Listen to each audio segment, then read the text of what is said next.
Hello friends, government job study with মিতে আবারও আপনাদেরকে স্বাগত জানাই। আপকামিং যে পরীক্ষা হতে চলেছে আমাদের ডাব্লিউবিপি এবং কলকাতা পুলিশ কনস্টেবলের, এছাড়াও ডাব্লিউবিপি ও কেপির এসআই ও পুলিশের অন্যান্য পরীক্ষাগুলির ক্ষেত্রে খুবই গুরুত্বপূর্ণ। এছাড়াও ক্লার্কশিপ, পিএসসির এবং মিসলেনিয়াস সার্ভিসের পরীক্ষার ক্ষেত্রেও এই জেনারেল অ্যাওয়ারনেসের ক্লাসটি খুবই গুরুত্বপূর্ণ, যেখানে 100% ইনফরমেটিভ যে ক্লাসটি হতে চলেছে এবং এখানে যে তথ্যগুলি দেওয়া থাকবে উইথ এক্সট্রা ইনফরমেশন তো থাকছেই, তার সাথে খুবই গুরুত্বপূর্ণ বেশ কিছু কোয়েশ্চেন নিয়ে আজকের এই সেশনটি শুরু করছে। বরাবরের মতো রিকোয়েস্ট, চ্যানেলটিতে নতুন হয়ে থাকলে অবশ্যই সাবস্ক্রাইব করতে ভুলবেন না, কারণ আপনাদের একটি সাবস্ক্রিপশন, একটি লাইক, একটি শেয়ার আমাকে ক্লাস দিতে মোটিভেট করে। তা সেই দিকে লক্ষ্য রেখে অবশ্যই একটি লাইক করবেন। কোনো রকম কোয়ারিজ থাকলে অবশ্যই কমেন্ট করবেন, চ্যানেলটি সাবস্ক্রাইব করতে একদম ভুলবেন না। তো দেরি না করে আজকের এই সেশনটি শুরু করছি।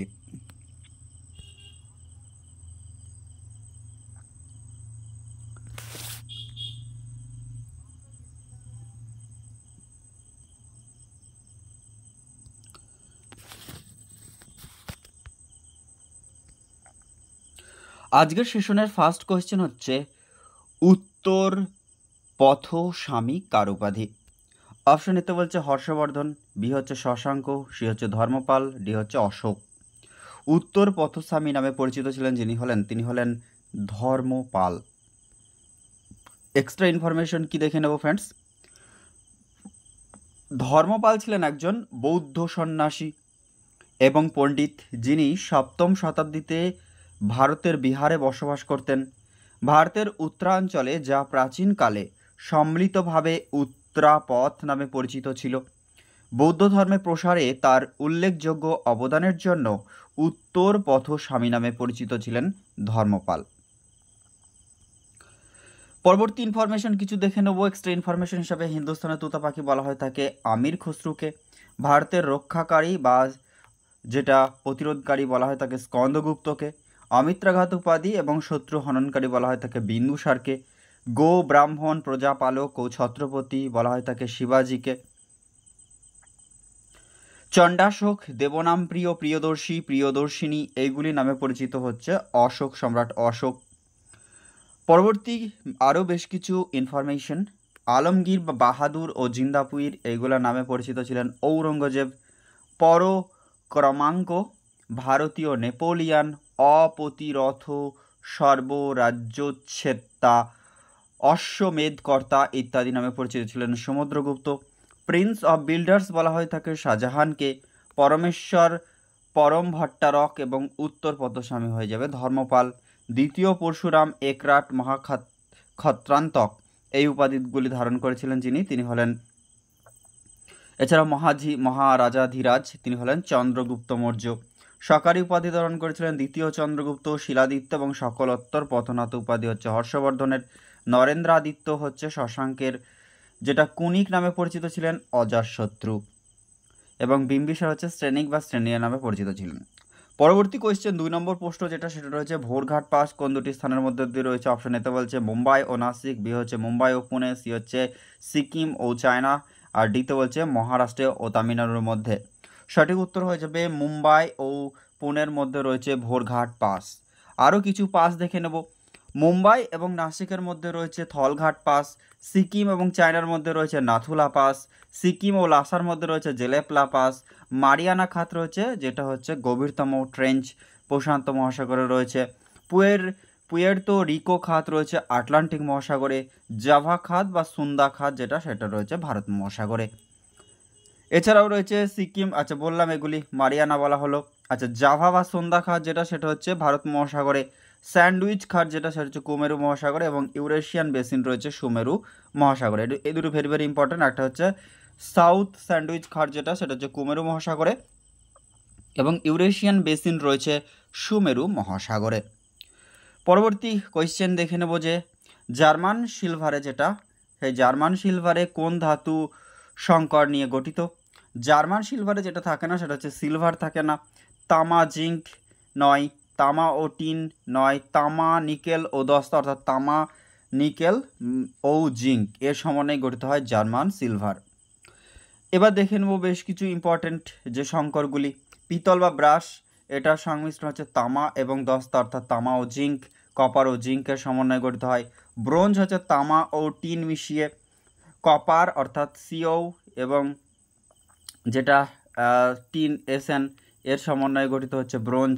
কাঁসা বা যেটাকে বলা হয় বেল মেটাল, সেটা হচ্ছে তামা ও টিন মিশিয়ে হয়ে থাকে। গান মেটাল যেটা সেটা হচ্ছে তামা দস্তা ও তামা জিঙ্ক ও টিন বা তামা দস্তা ও টিন।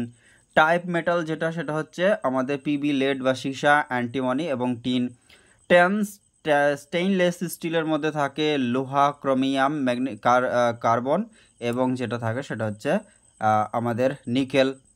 লোহা, ক্রোমিয়াম, কার্বন ও নিকেল, এটা কিন্তু ভেরি ভেরি ইম্পর্টেন্ট, যেটা পরীক্ষার ক্ষেত্রে এটা স্টেনলেস স্টিল, তার মধ্যে লোহা থাকছে, ক্রোমিয়াম থাকছে, কার্বন থাকছে এবং নিকেল।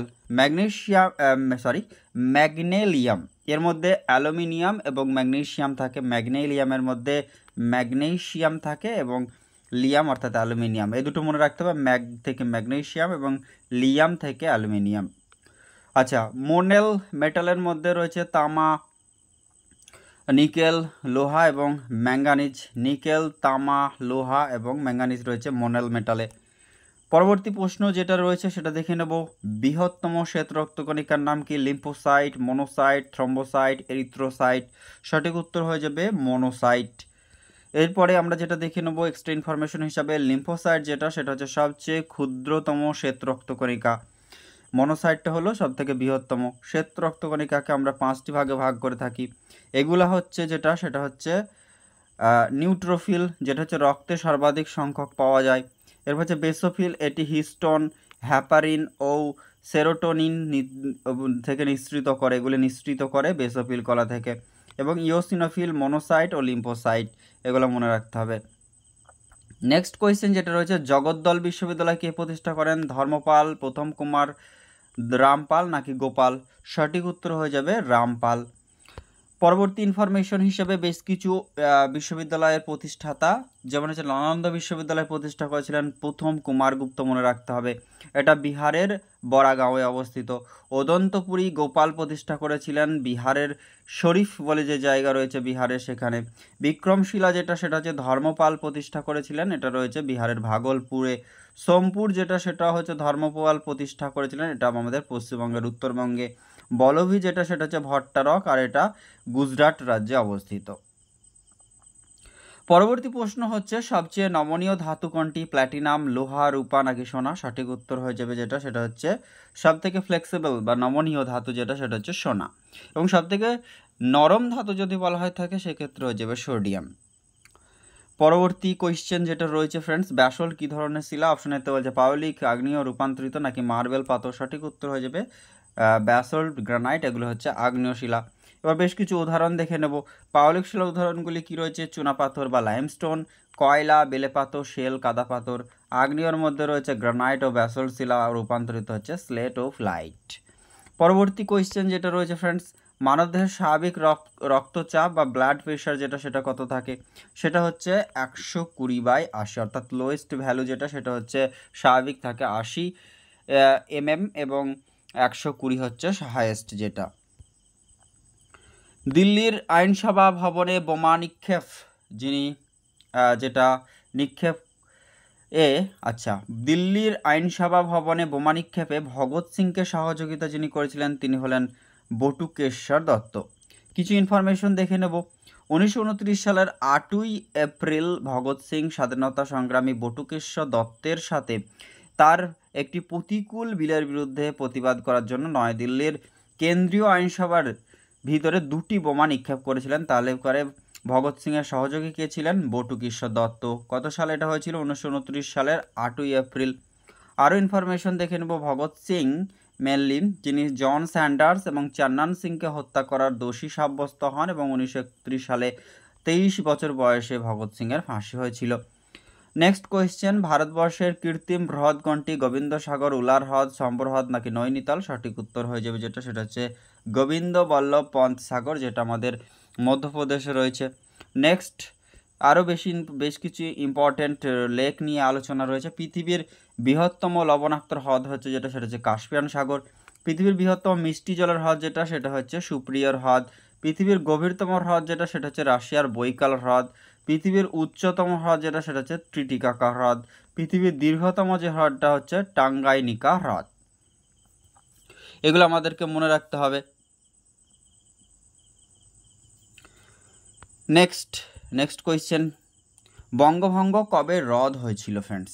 1907 সালে, 1911 সালে, 1909 সালে, নাকি 1914 সালে? সঠিক আনসার হয়ে যাবে বঙ্গভঙ্গ কার্যকরী হয়েছিল লর্ড কার্জনের আমলে, যেটা সেটা হচ্ছে 1905 সালে, এবং এটা রদ বা এটাকে উইথড্র করা হয়েছিল 1911 সালের দ্বিতীয় হার্ডিঞ্জ ভাইসরয়ের আমলে, হার্ডিঞ্জ সেকেন্ডের আমলে।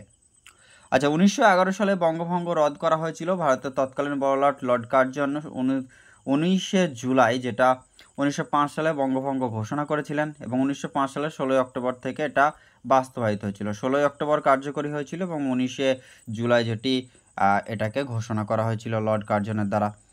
পরবর্তী কোয়েশ্চেন যেটা রয়েছে 12 নম্বর প্রশ্ন, আলোর বাল্বের যে ফিলামেন্ট তৈরিতে কোন ধাতু ব্যবহৃত হয়? তামা, নাইক্রোম, নিকেল, নাকি টাংস্টেন? সঠিক উত্তর হয়ে যাবে যেটা, সেটা হচ্ছে টাংস্টেন। পরবর্তী প্রশ্ন যেটা 13 নম্বর, সেখানে রয়েছে ভারতবর্ষের অ্যাটর্নি জেনারেলের রাষ্ট্রপতি কর্তৃক নিযুক্ত হন যে ধারার অধীনে? সেটা হচ্ছে উত্তর হয়ে যাবে সঠিক অ্যান্সার 76তম আর্টিকেল।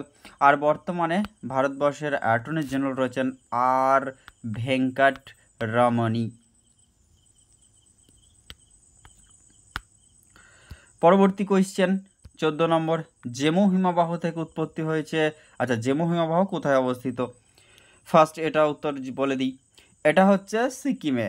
আর এই সিকিমের জেমু হিমবাহ থেকে উৎপত্তি হয়েছে যে নদীটি, সেটা হচ্ছে তিস্তা। এই তিস্তাকে বলা হয় আমাদের উত্তরবঙ্গের ত্রাসের নদী, যেটা পরবর্তীকালে বাংলাদেশে পদ্মার সাথে গিয়ে মিলিত হয়েছে। সিয়াচেন যেটা, সেটা হচ্ছে কোথায় রয়েছে? জম্মু কাশ্মীরে রয়েছে। এটা ভারতবর্ষের সবথেকে বৃহত্তম বা দীর্ঘতম যে হিমবাহ। গঙ্গোত্রী যেটা রয়েছে, সেটা হচ্ছে উত্তরাখণ্ডের গঙ্গোত্রী গমক থেকে আমাদের যেটা গঙ্গা নদীর উৎপত্তি যেটা হয়েছে, সেটা হয়ে যাবে গঙ্গোত্রী গমক। আর রাঠাঙ্গ রয়েছে সিকিমে। পরবর্তী প্রশ্ন 15 নম্বর, ইস্ট ইন্ডিয়া অ্যাসোসিয়েশন কে প্রতিষ্ঠা করেছিলেন? অপশন এতে বলছে দাদাভাই নওরোজি, বি হচ্ছে বিজি তিলক মানে বালগঙ্গাধর তিলক, সি হচ্ছে অ্যালান অক্টাভিয়ান হিয়ম, নাকি সুরেন্দ্রনাথ ব্যানার্জি? সঠিক উত্তর হয়ে যাবে যেটা দাদাভাই নওরোজি ইস্ট ইন্ডিয়া অ্যাসোসিয়েশন প্রতিষ্ঠা করেছিলেন। আর আমাদের যেটা কলকাতা যেটা শুধুমাত্র যেটা প্রতিষ্ঠা করেছিলেন ইন্ডিয়ান অ্যাসোসিয়েশন, সেইটা হয়ে যাবে কিন্তু সুরেন্দ্রনাথ ব্যানার্জি। কিন্তু এখানে জানতে চেয়েছে ইস্ট ইন্ডিয়া অ্যাসোসিয়েশন, তাই সঠিক উত্তর হয়ে যাবে দাদাভাই নওরোজি, তিনি হচ্ছেন গ্র্যান্ড ওল্ড ম্যান নামে পরিচিত। আচ্ছা, ইস্ট ইন্ডিয়া অ্যাসোসিয়েশন যেটা 1866 সালে দাদাভাই নওরোজি গ্র্যান্ড ওল্ড ম্যান, তিনি লন্ডনে ভারতীয় এবং অবসরপ্রাপ্ত ব্রিটিশ কর্মীদের সহযোগিতার উদ্দেশ্যে এই ইস্ট ইন্ডিয়া অ্যাসোসিয়েশন প্রতিষ্ঠা করেছিলেন 1866 সালে। নেক্সট হচ্ছে যেটা, সেটা হচ্ছে 1946 সালে নৌবিদ্রোহ শুরু হয়েছিল মেনলি কোথা থেকে? সেটা হয়েছে আমাদের কালিকট। অপশন এ, বি হচ্ছে কলকাতা, সি হচ্ছে মাদ্রাস, ডি হচ্ছে বোম্বাই। সঠিক উত্তর হয়েছে 1946 সালে তলোয়ার নামক জাহাজ, যেটা মুম্বাই থেকে শুরু হয়েছিল 1946 সালে আমাদের নৌবিদ্রোহ তলোয়ার নামক জাহাজ থেকে। নেক্সট হচ্ছে আগন্তুক এই সিনেমাটির পরিচালককে, যেটা 1992 সালে আত্মপ্রকাশ করেছিল? অপশন এ বলছে ঋত্বিক ঘটক, বি হচ্ছে সত্যজিৎ রায়, সি হচ্ছে তপন সিং, ডি হচ্ছে অপর্ণা সেন। সঠিক উত্তর হয়ে যাবে সত্যজিৎ রায়। আর এই Satyajit Ray film and television institute রয়েছে কলকাতাতে। আচ্ছা, এবার সত্যজিৎ রায়ের বেশ কিছু সিনেমা, যেমন হচ্ছে পথের পাঁচালী, যেটা 1955 সালে, অপুর সংসার 1959 সালে, গুপি গাইন বাঘা বাইন হচ্ছে 1969 সালে, সোনার কেল্লা হচ্ছে 1975 সালে। আবার একবার বলছি, পথের পাঁচালী, অপুর সংসার, গুপি গাইন বাঘা বাইন এবং সোনার কেল্লা, এগুলি সবই পরিচালনা করেছিলেন সত্যজিৎ রায়। ঋত্বিক ঘটকের হচ্ছে নাগরিক 1952 সালে, অযান্ত্রিক 1998 সালে, মেঘে ঢাকা তারা ভেরি ভেরি ইম্পর্টেন্ট 1960 সালে, তিতাস একটি নদীর নাম, এটিও ইম্পর্টেন্ট 1973 সালে। মৃণাল সেনের হচ্ছে আকাশ কুসুম 1965 সালে। এইগুলি আমাদের জানতে হবে। পরবর্তী কোয়েশ্চেন হচ্ছে এলপিজি, এটি কার মিশ্রণ? এলপিজি হচ্ছে যেটা, সেটা হচ্ছে লিকুইফাইড পেট্রোলিয়াম গ্যাস। আর এখানে যার মিশ্রণে গঠিত রয়েছে অপশন অনুযায়ী, সেটা হচ্ছে আমাদের বিউটেন এবং প্রোপেন, এছাড়াও রয়েছে আইসোবিউটেন। ইনফরমেশন হিসেবে দেখে নেব যে লিকুইফাইড পেট্রোলিয়াম যে গ্যাস, এটা কি হয় নাকি এই যে গ্যাসটা রয়েছে লিকুইড পেট্রোলিয়াম গ্যাস, এটা একটি এলপিজি বা এলপি গ্যাস, এটা তরলীকৃত পেট্রোলিয়াম। গ্যাস, তরলীকৃত petroleum gas, liquefied petroleum gas যেটা, যার উপাদান হচ্ছে বিউটেন এবং propane.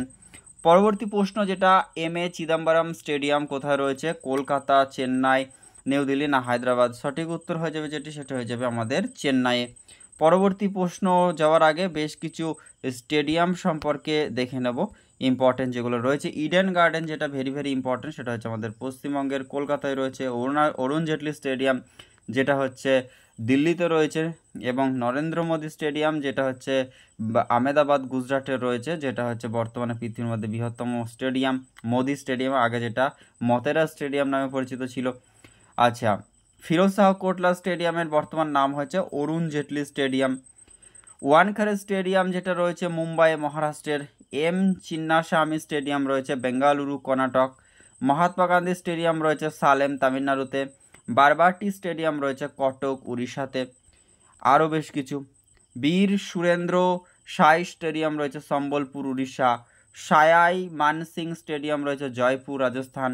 Green park stadium very very important, উত্তরপ্রদেশের কানপুরে রয়েছে। Jharkhand state cricket association stadium রয়েছে রাঁচি ঝাড়খণ্ডে। পরবর্তী প্রশ্ন যেটা, বিদেশে ভারতের রাষ্ট্রদূতেরা নিযুক্ত হন কার দ্বারা? অপশন এতে বলছে প্রধানমন্ত্রী, রাজ্যপাল, রাষ্ট্রপতি নাকি সুপ্রিম কোর্টের বিচারপতি দ্বারা। ক্ষেত্রে সঠিক অ্যান্সারটি হয়ে যাবে রাষ্ট্রপতি দ্বারা। ভারতবর্ষের রাষ্ট্রপতি হচ্ছে ভারতবর্ষের প্রথম নাগরিক এবং সাংবিধানিকভাবে সর্বোচ্চ ক্ষমতার অধিকারী তিনিই। ভারতবর্ষের সমস্ত বড় যে সমস্ত পদগুলি রয়েছে বা বিদেশের যে অ্যাম্বাসেডর হন যারা ভারতবর্ষের বাইরে, তাদেরকেও তিনি অ্যাপয়েন্ট করেন। এছাড়াও নেক্সট কোয়েশ্চেন আমরা চলে যাব, রোমান সভ্যতা কোন নদীর তীরে গড়ে উঠেছিল? ইউফ্রেটিস, টাইবার, সিন্ধু নাকি ইয়াংশি কিয়াং? সঠিক উত্তর হয়ে যাবে যেটা, সেটা হচ্ছে টাইবার নদীর তীরে রোমান সভ্যতা গড়ে উঠেছিল। আচ্ছা, মিশরীয় সভ্যতা গড়ে উঠেছিল নীল নদের তীরে। সুমেরীয় সভ্যতা হচ্ছে ইউফ্রেটিস এবং টাইগ্রিস নদীর মধ্যবর্তী জায়গায়। সিন্ধু সভ্যতা হচ্ছে সিন্ধু নদীর তীরে। চৈনিক সভ্যতা হচ্ছে হুয়াংহো, আর এই হুয়াংহোকে চীনের দুঃখ বলা হয়ে থাকে। এছাড়াও আচ্ছা, ইউফ্রেটিস এবং টাইগ্রিস এখানে হচ্ছে সুমেরীয় সভ্যতা গড়ে উঠেছিল। সংবিধানের আত্মা ও যেটা, এটা হবে আত্মা ও প্রাণকেন্দ্র বলা হয় তাকে কত নম্বর ধারাটিকে? সঠিক উত্তর হয়ে যাবে এক্ষেত্রে যেটা, সেটা হচ্ছে আমাদের 32 নম্বর ধারা। কারণ এই 32 নম্বর ধারা বলে মৌলিক অধিকারগুলি রক্ষার্থে কোনো ভারতীয় নাগরিক তিনি সুপ্রিম কোর্টে সরাসরি যেতে পারেন, এবং এই জন্য বি.আর. আম্বেদকর একে ভারতবর্ষের আত্মা বলে অভিহিত করেছেন। এছাড়াও ভারতবর্ষের যে মৌলিক অধিকার রয়েছে 6টি, এক্ষেত্রে আমাদের যেটা হচ্ছে স্বাধীনতার অধিকার, তারপরে রয়েছে সাম্যের অধিকার, শোষণের বিরুদ্ধে অধিকার, তারপরে হচ্ছে শাসনতান্ত্রিক প্রতিবিধানের অধিকার, ধর্মীয় স্বাধীনতার অধিকার ও শিক্ষা সংস্কৃতির অধিকার। এগুলিকে রক্ষা করার জন্য কোনো ব্যক্তি যদি মনে করে যে রাষ্ট্র তার এই মৌলিক অধিকারগুলি ক্ষুণ্ণ করছে, সেক্ষেত্রে তিনি অবশ্যই সুপ্রিম কোর্টে যেতে পারবেন 32 নম্বর ধারা বলে। ভারতীয় সংবিধানের 32 নম্বর ধারাটিকে সংবিধানের হৃদয় ও আত্মা, হার্ট অ্যান্ড সোল হিসেবে অভিহিত করেছিলেন ডক্টর বি.আর. আম্বেদকর। 32 নম্বর ধারায় সাংবিধানিক প্রতিবিধানের অধিকার বিষয়ে বর্ণনা করে এবং এই ধারাটির মাধ্যমে সর্বোচ্চ আদালত বা সুপ্রিম কোর্টে যাওয়ার অধিকার নিশ্চিত করছে। পরবর্তী আচ্ছা, এক্ষেত্রে একটা জিনিস বলে দিই, সুপ্রিম কোর্টের বর্তমান প্রধান বিচারপতি রয়েছেন যিনি, তিনি হলেন ডি.ওয়াই. চন্দ্রচূড়। 50তম বিচারপতি রয়েছেন যেটা ডি.ওয়াই, অর্থাৎ ধনঞ্জয় ইয়াশবন্ত বা যশবন্ত চন্দ্রচূড়। নেক্সট কোয়েশ্চেনটা রয়েছে, মানব শরীরের সবচেয়ে ছোট পেশির নাম কি? বুটক পেশি, গ্লুটেন পেশি, সার্টিয়াস পেশি নাকি স্টেপিডিয়াস? সঠিক উত্তর যেটা হয়ে যাবে স্টেপিডিয়াস পেশি, এক্ষেত্রে অ্যাবসলিউটলি কারেক্ট অ্যান্সার। ইনফরমেশন হিসাবে যেটা আমাদের মনে রাখতে হবে সেটা হচ্ছে, এক হচ্ছে সার্টোরিয়াস, যেটা হচ্ছে মানবদেহের দীর্ঘতম পেশি। মানবদেহের দীর্ঘতম হচ্ছে সার্টোরিয়াস, এবং গ্লুটিয়াস হচ্ছে ম্যাক্সিমাম, যেটি মানবদেহের বৃহত্তম পেশি যেটি, সেটা হচ্ছে গ্লুটিয়াস ম্যাক্সিমাম, এবং সার্টিয়ারিয়াস হচ্ছে মানবদেহের দীর্ঘতম, এটা হচ্ছে লংগেস্ট পেশি হচ্ছে সার্টোরিয়াস, এবং যেটা হচ্ছে গ্রেটেস্ট বা বৃহত্তম যেটা হচ্ছে গ্লুটিয়াস।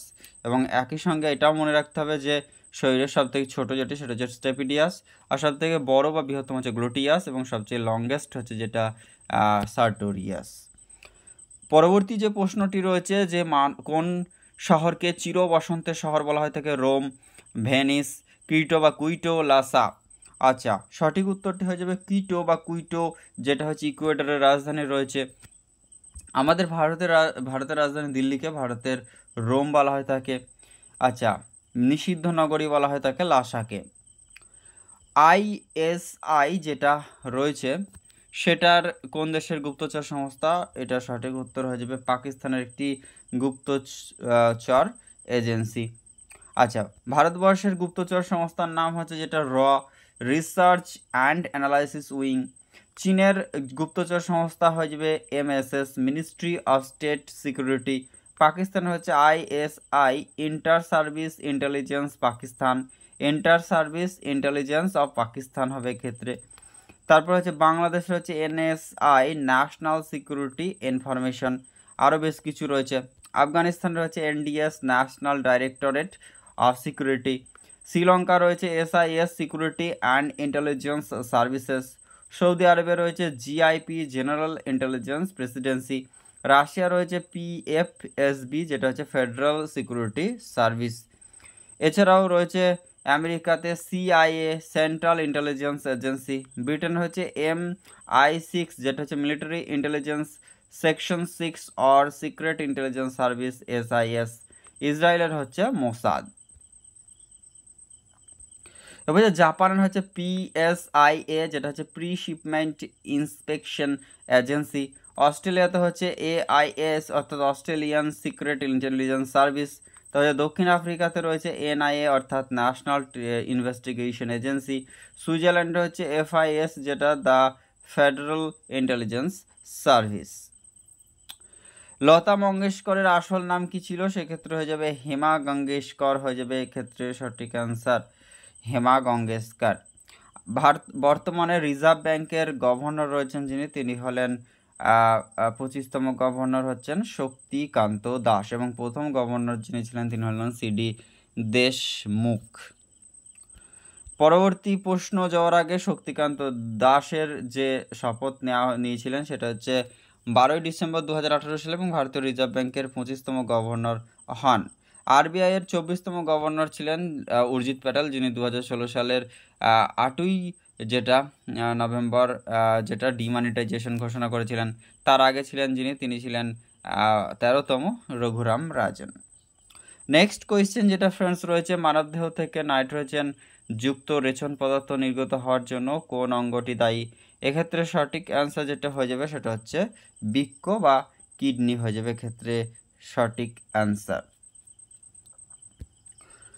ইনফরমেশন হিসাবে বৃক্কের মাধ্যমে দেহে নাইট্রোজেন যুক্ত তরল দূষিত পদার্থ পরিত্যক্ত হয়, এবং মূত্রের মাধ্যমেই দেহের শতকরা 80% নাইট্রোজেন ঘটিত বজ্র বের হয়ে যায়। আজকের সেশনের 29 নম্বর কোয়েশ্চেন, বেতাল পঞ্চবিংশতি কার লেখা? মাইকেল মধুসূদন দত্ত, দীনবন্ধু মিত্র, কাজী নজরুল ইসলাম না ঈশ্বরচন্দ্র বিদ্যাসাগর? সঠিক অ্যান্সার হয়ে যাবে ঈশ্বরচন্দ্র বিদ্যাসাগর। বেতাল পঞ্চবিংশতি ঈশ্বরচন্দ্র বিদ্যাসাগরের প্রথম গ্রন্থ, এবং বাংলা সাহিত্যের প্রথম গল্পধর্মী যে বই সেটা ঈশ্বরচন্দ্র বিদ্যাসাগরের পঞ্চবিংশতি, যা তিনি হিন্দি বেতাল পঞ্চশী থেকে বাংলায় অনুবাদ করেন। এছাড়াও তিনি বোধোদয়, বর্ণ পরিচয়, ভ্রান্তিবিলাসের কথামালা প্রভৃতি লিখেন। এছাড়াও মাইকেল মধুসূদন দত্তর হচ্ছে একেই কি বলে সভ্যতা, মেঘনাদবধ কাব্য, কৃষ্ণকুমারী, তিলোত্তমা সম্ভব, বীরঙ্গনা, শর্মিষ্ঠা। তারপর দীনবন্ধু মিত্রের হচ্ছে নীলদর্পণ নাটক, সেটাকে দীনবন্ধু মিত্রের হচ্ছে সধবার একাদশী। কাজী নজরুল ইসলামের হচ্ছে সুকুমার রায়, এটা কাজী নজরুল ইসলামের বলে রাখি কয়েকটা, ঝিঙে ফুল, ভাঙার গান, এগুলা ফণি মনসা, এগুলো হচ্ছে কাজী নজরুল ইসলামের। এছাড়াও সুকুমার রায়ের হচ্ছে আবল তাবল, খাই খাই অগ্নিবীণা। এইগুলি অগ্নিবীণা, সঞ্চিতা, ঝিঙে ফুল আর পাগলা দাশু, এইগুলো হচ্ছে কাজী নজরুল ইসলাম। সুকুমার হচ্ছে আবল তাবল এবং খাই খাই। আজকের সেশনের লাস্ট কোয়েশ্চেন, বর্তমান রাষ্ট্রপুঞ্জের সদস্য দেশের সংখ্যা কত? সেটা হয়ে যাবে 193টি, এবং শেষতম যে দেশটি এসছে 193তম যে দেশ সেটা হচ্ছে সাউথ সুদান হয়ে যাবে অ্যাবসলিউটলি কারেক্ট অ্যান্সার। বর্তমানে 193টি দেশ ইউনাইটেড নেশনস অর্গানাইজেশনের মধ্যে রয়েছে। ইউনাইটেড নেশনস অর্গানাইজেশন, যেটা আগে নাম ছিল লিগ অফ নেশন, যেটা 1919 সালে এস্টাবলিশ হয়েছিল, এবং ইউনাইটেড নেশনস অর্গানাইজেশন হচ্ছে 1945 সালে 24শে অক্টোবর এস্টাবলিশড হয়েছিল।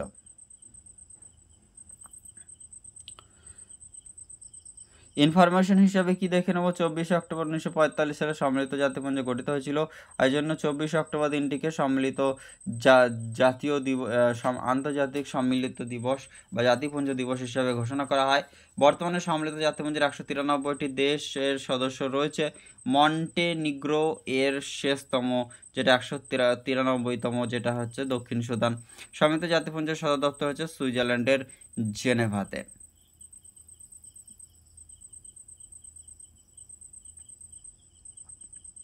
তো ফ্রেন্ডস, আজকের এই সেশনটি এই পর্যন্তই, যেখানে আপনাদের 30টি ইনফরমেটিভ কোয়েশ্চেন্স এবং তার রিলেটেড বেশ কিছু ইনফরমেশন দেওয়ার চেষ্টা করলাম। যারা চ্যানেলে নতুন রয়েছেন অবশ্যই চ্যানেলটি সাবস্ক্রাইব করবেন, লাইক করতে ভুলবেন না। এরকম ইনফরমেটিভ এবং গুরুত্বপূর্ণ ক্লাসগুলি পাওয়ার জন্য অবশ্যই চ্যানেলটির পাশে থাকবেন। Thank you so much for watching this video.